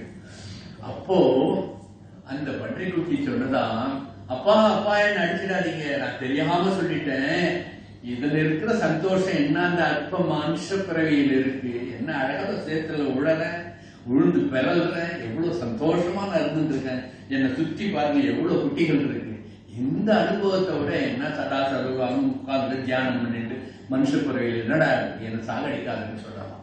அத்தைக்கென்று அங்கே கிடக்கும். அதற்கு செய்த கர்ம பலனின் விலனாக அதனுடைய விளைவாக எந்த உடலை எடுத்துக் கொள்கின்றதோ அந்த உடல் தான் தமக்கு சொர்க்கம் என்று நினைத்துக் கொண்டு சிற்றின்பங்களில் ஈடுபட்டு கிடக்கும், தகுந்த ஞானம் கிடைக்காது என்பதை முதலாக நம்மாழ்வார் செத்தனின் வயிற்றில் சிறியது பிறந்தால் எத்தை தின்று எங்கே கிடக்கும் என்று கேட்க மதுரகவி ஆழ்வாருக்கு பதிலாக அவர் சொல்லுகின்றார், அத்தை தின்று அங்கே கிடக்கும். அந்தந்த பிறவிகளுக்கு கிடைக்கின்ற அந்த பஞ்சபூதங்களிலான உடலை கொண்டு அதையே அனுபவித்துக் கொண்டு தாரமே மக்கள் என்றும் தாரமே கிளைகள் என்று ஆழ்வார் பாடினார் இல்லையா, அப்படி இதுதான் எனக்கு சுகம்னு இருக்கும்னு சொன்னது மாதிரி ஒரு ஆத்மார்த்தமான ஒரு அரிய தத்துவத்தை முதலாக நம்மாழ்வார் மதகவி ஆழ்வாருக்கு உபதேசம் பண்ணினார்.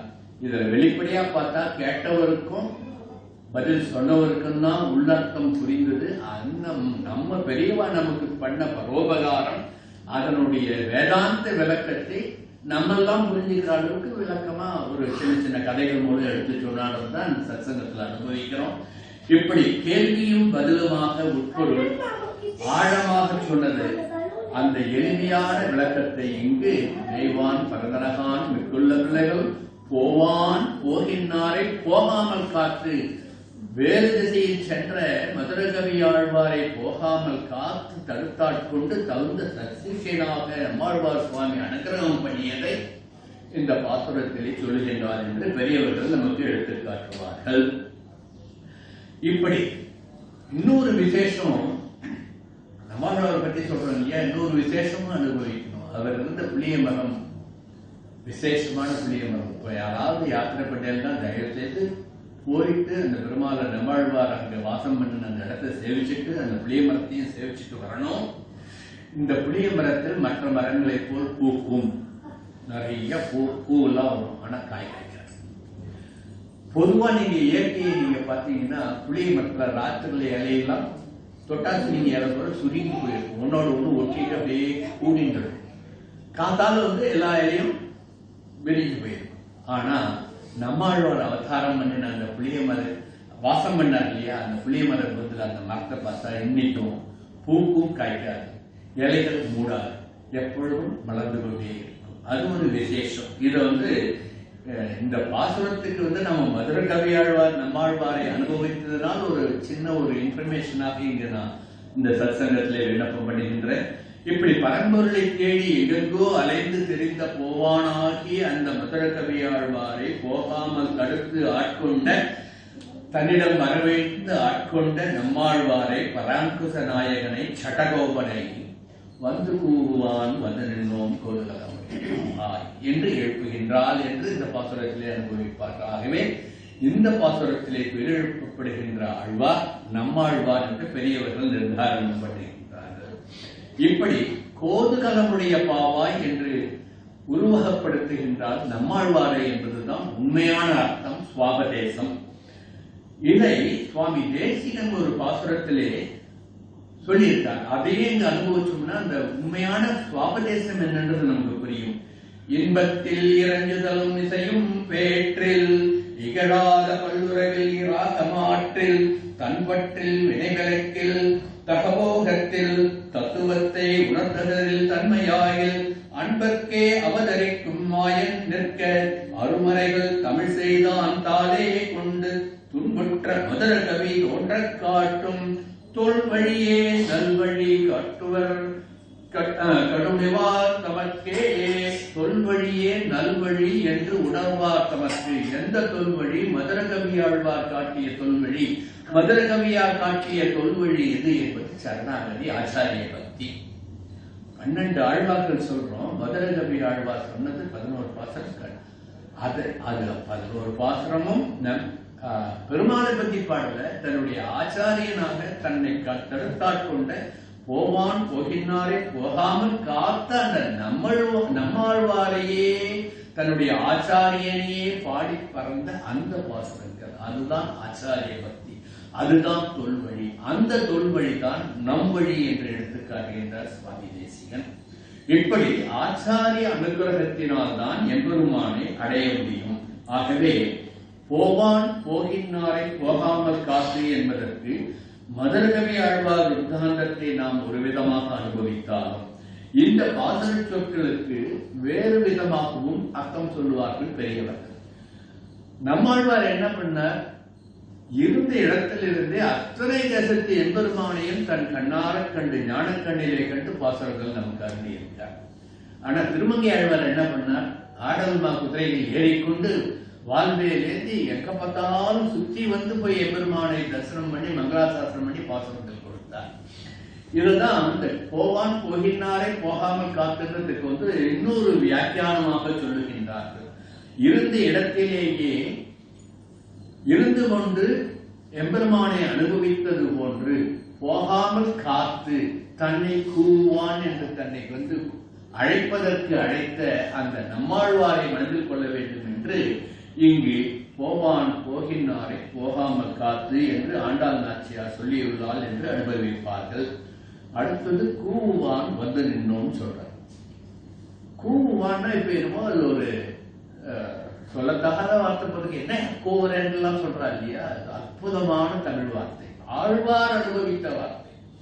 நிறைய வார்த்தை ஆழ்வார் அனுபவித்த வார்த்தைகளை இப்பொழுது நாம் மறந்து விட்டோம். நாற்றம் சொல்றோம். நாற்றம்னா நல்ல சுகஸ்தம், நல்ல வாசனை, அது வாசனைன்னு சொல்றோம். நாற்றம் சொன்னா இப்போ ஐயோ டாக்டர் மூக்க பிடிச்சிடும். எப்படி பொருள் மாறிவிட்டது, விபரீத ஞானம். நல்ல வார்த்தையை மறந்து போய் அதுக்கு வேறொரு அர்த்தத்தை ஏற்படுத்திட்டு வார்த்தைகளை மறந்துவிடும். அதுபோன்று கூவான் என்பது ஆழ்வாருக்கு ரொம்ப ரொம்ப ரொம்ப ஆழ்வார் நம்மாழ்வாருக்கு ரொம்பவும் பிடித்த ஒரு வார்த்தை. கூவிக்கொள்ளும் காலம் சுடுகாலோ என்று பாடுவார். என்னை கூவி அருளாய் கண்ணனே என்று பாடுவார், கூவிக்கொள்ளாய் வந்தந்தோ என்று பாடுவார். இப்படி கூவி என்பது அழைப்பது என்று அர்த்தம். கூவான் வந்து நின்னோம் கோதுகலமுடைய நம்மாழ்வாரே என்று இங்கு மங்களாசாசனம் பண்ணுகின்றார் என்று நாம் அனுபவிக்க வேண்டும்.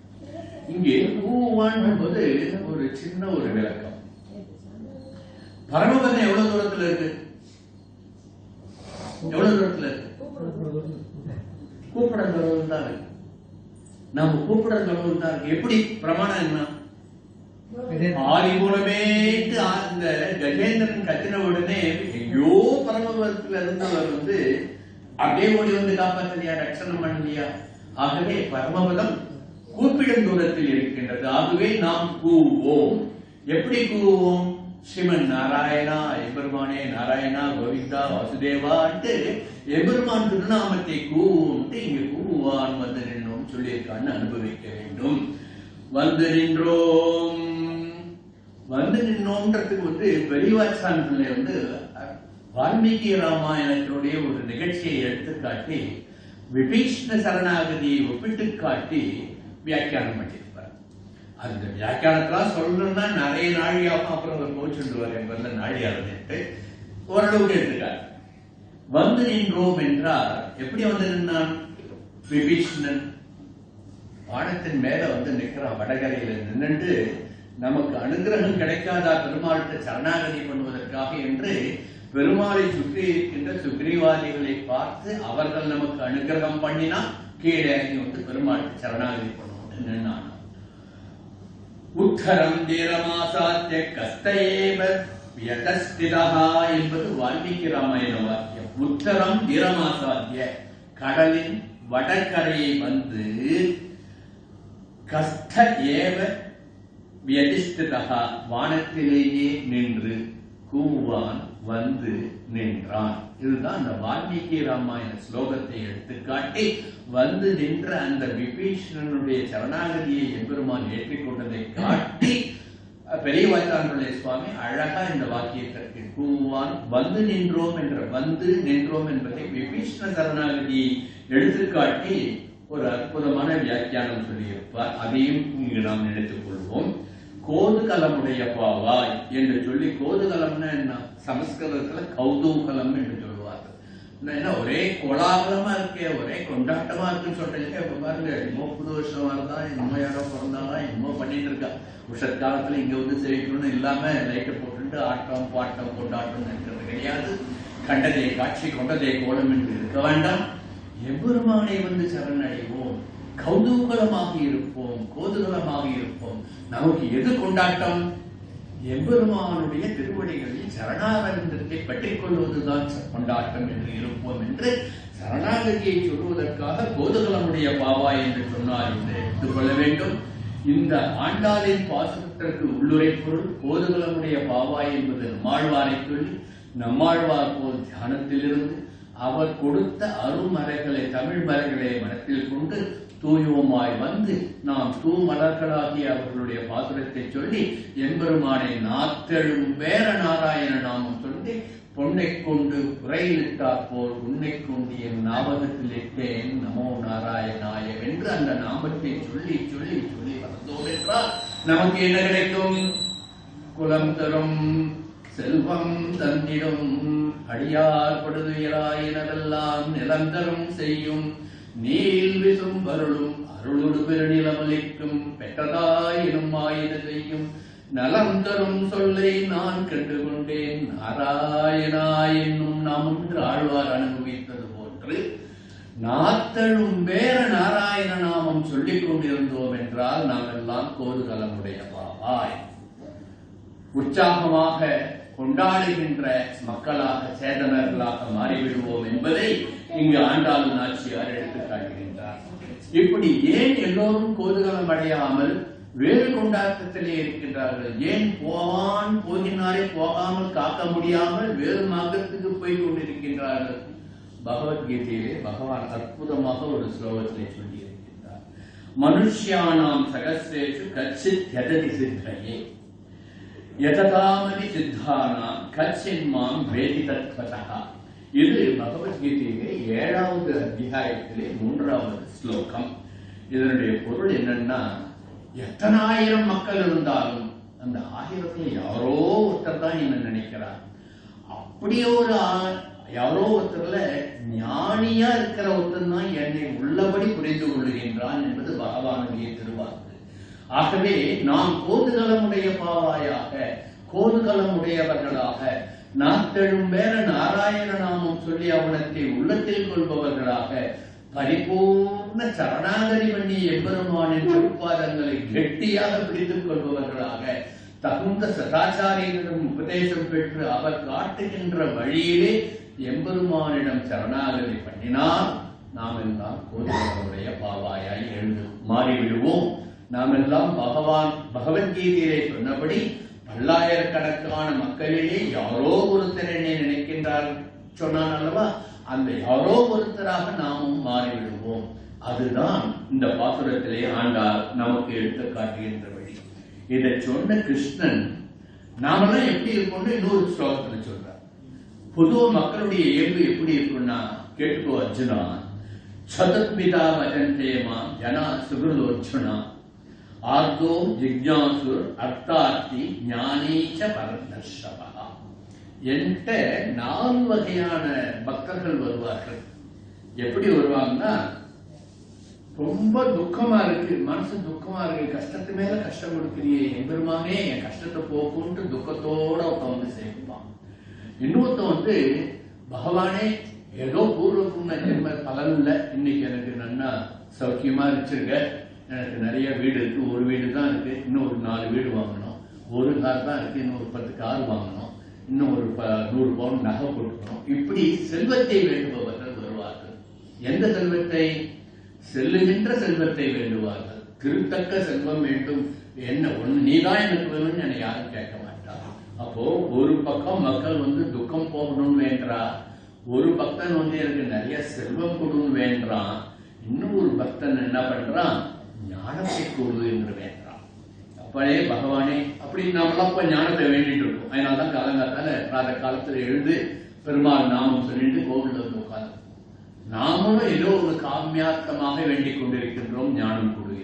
ஆனால் உண்மையா யார் என்ன அறிவான் தெரிஞ்சுப்பான்னா, அந்த ஞானத்தினால் எவன் எல்லாம் உன்னுடையது, சொஸ்மை சுப்ரீதியே ஸ்வயமேவ காரயதி என்று செய்கின்ற காரியங்கள் அனைத்தும் நீ என்னை கருவியாக்கி கொண்டு செய்கின்றாய்.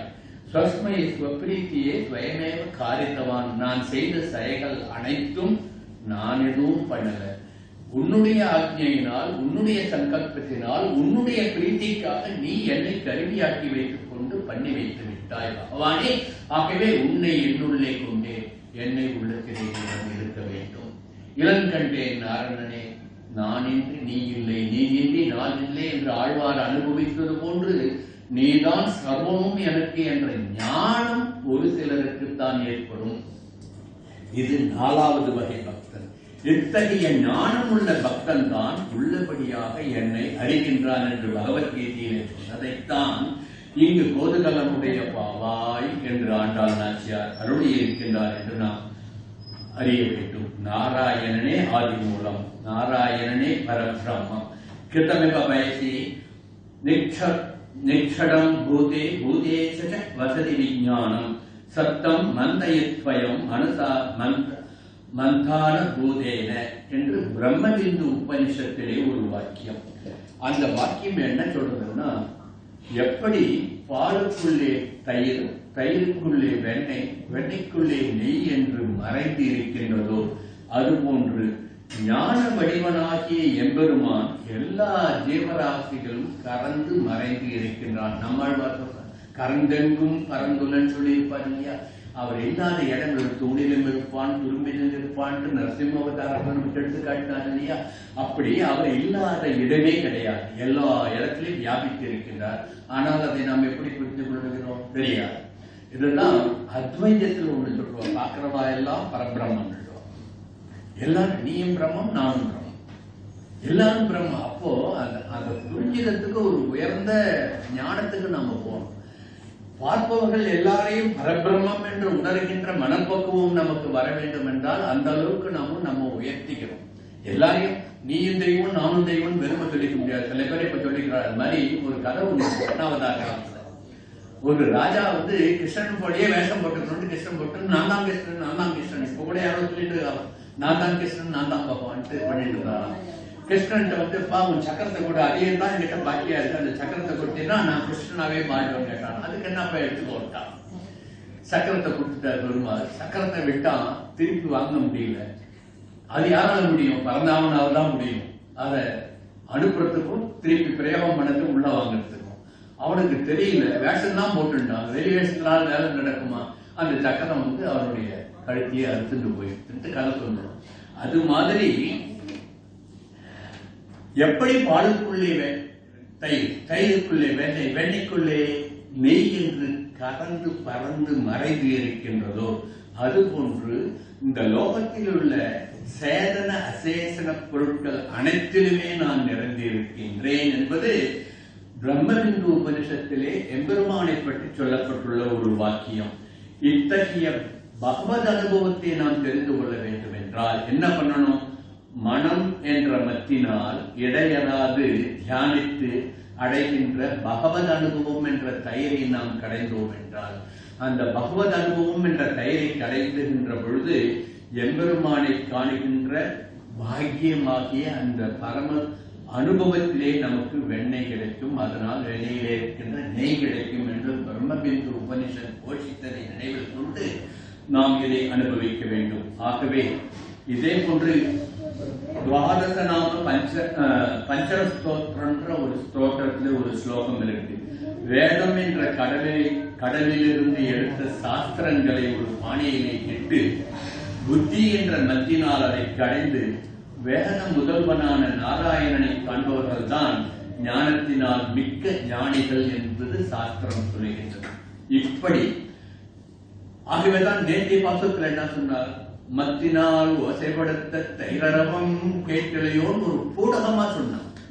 எப்படி பகவத் அனுபவம்ன்றத நம் மனசாகிய மத்தினால் கடைந்தோம் என்றால் பகவான் வெளிப்பட்டு நமக்கு காட்சி கொடுப்பானோ அது போன்ற ஒரு நிலையை விளக்குவதற்காக ஆயப்பாடியிலே தினமும் நடக்கின்ற ஒரு நிகழ்ச்சியாக மத்தினால் ஓசைப்படுத்த தைரரவம் நேத்திய பாசுரத்தில் ஆண்டாள் நாச்சியார் எடுத்து சொல்லியதையும் நாம் அனுபவிக்க வேண்டும். ஆகவே பக்தி என்ற மத்து கொண்டு பகவத் அனுபவம் என்ற ஒரு கயிறை நாம் கடைந்தோம் என்றால் எம்பெருமானை அறிகின்ற ஞானம் என்ற வெண்ணெய் நமக்கு கிடைக்கும். அந்த வெண்ணெய் உண்ட பெருவாயை நமக்கு வெண்ணெயாக வந்து நம் உள்ளத்திலே உறைவான் என்பதுதான் ஆண்டாள் நாச்சியார் இங்கு நமக்கு காட்டுகின்றார்.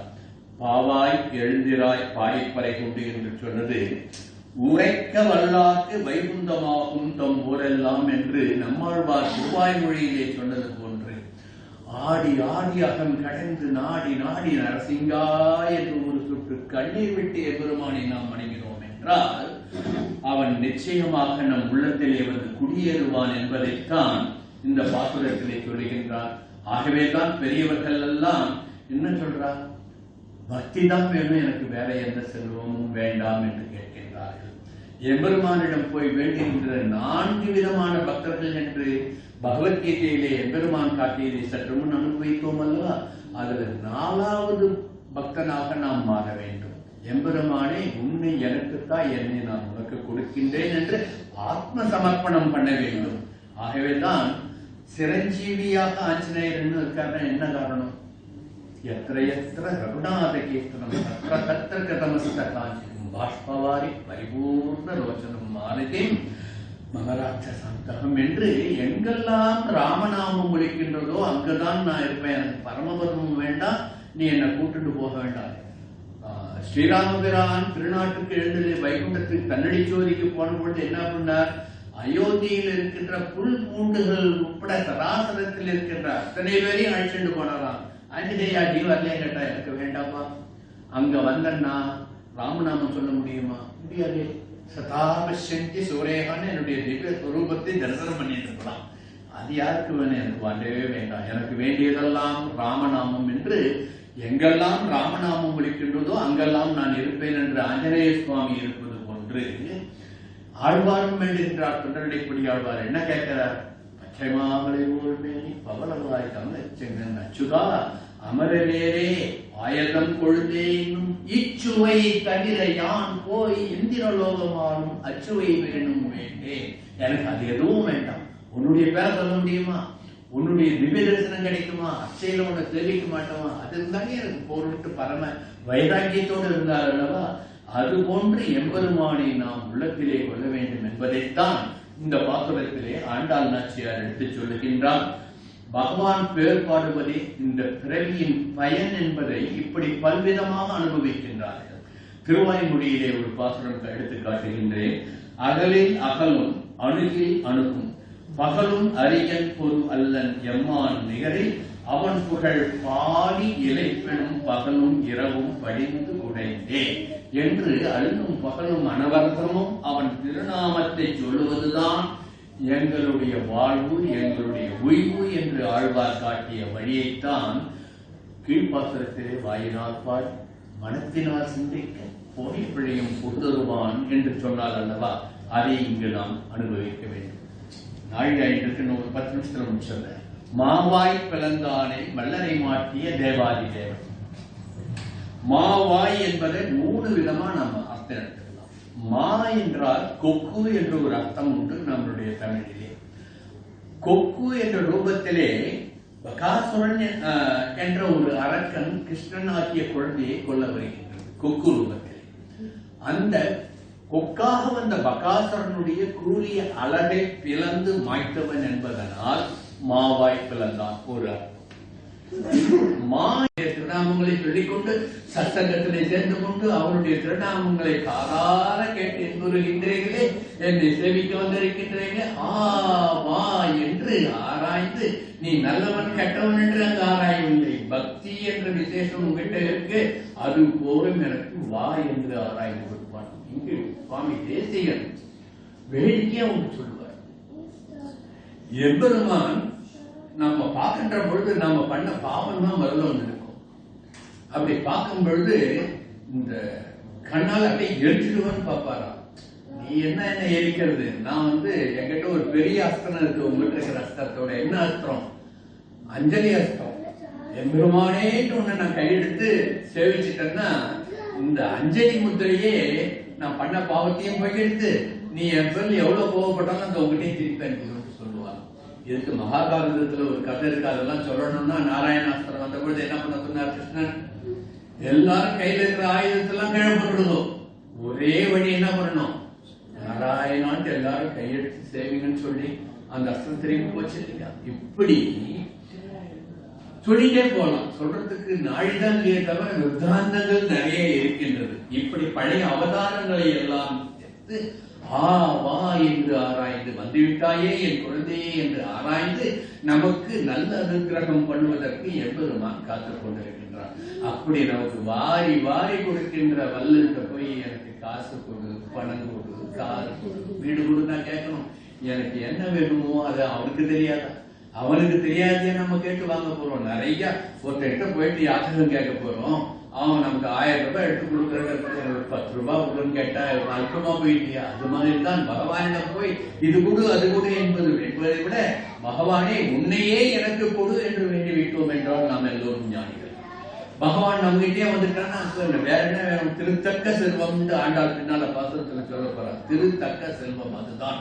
மற்ற செல்வம் எல்லாம் செல்கின்ற செல்வம் என்பதை உணர்ந்து இப்படி வேதாந்தமாக விரித்து கொள்கின்றோம் என்றால் அடியவர்களுடைய மனத்தை சிற்றின்பம் என்ற சிறுவீடிலே சென்று கரிகிட்டு அலைய விடாமல் அவரவர்கள் செய்த பாவ புண்ணியத்திற்கு ஏற்ப அவர்களை அனுகிரகம் பண்ணி வா என்று ஆராய்ந்து எம்பெருமான் அருள் புரிகின்றான்.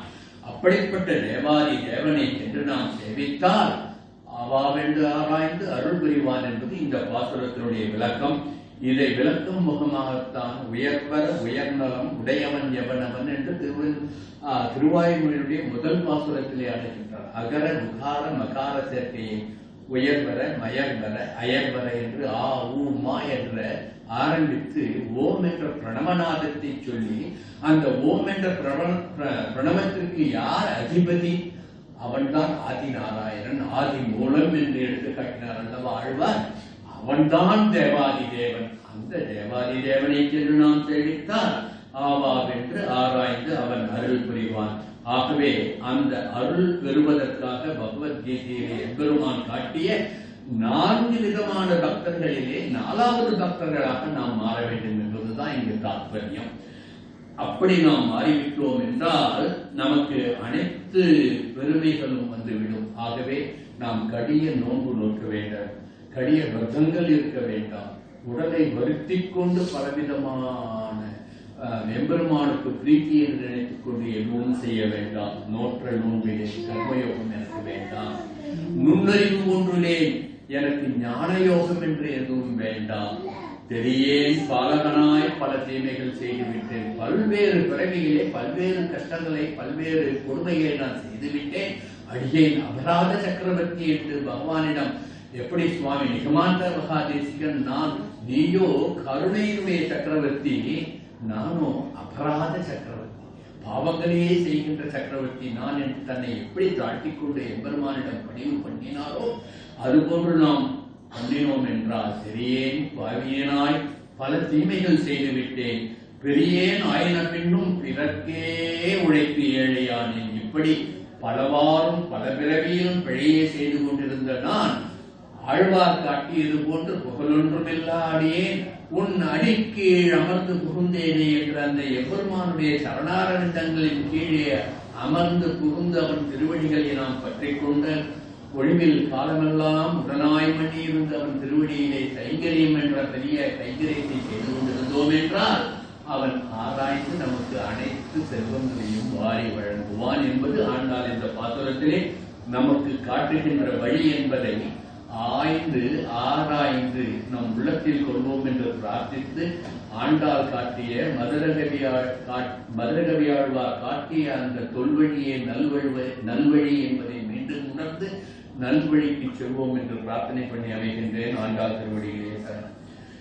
கவிதாக்கிய சிம்மாய கல்யாண குணசாலினி ஸ்ரீமதே வெங்கடேசாய வேதாந்த குரவே நமஹ.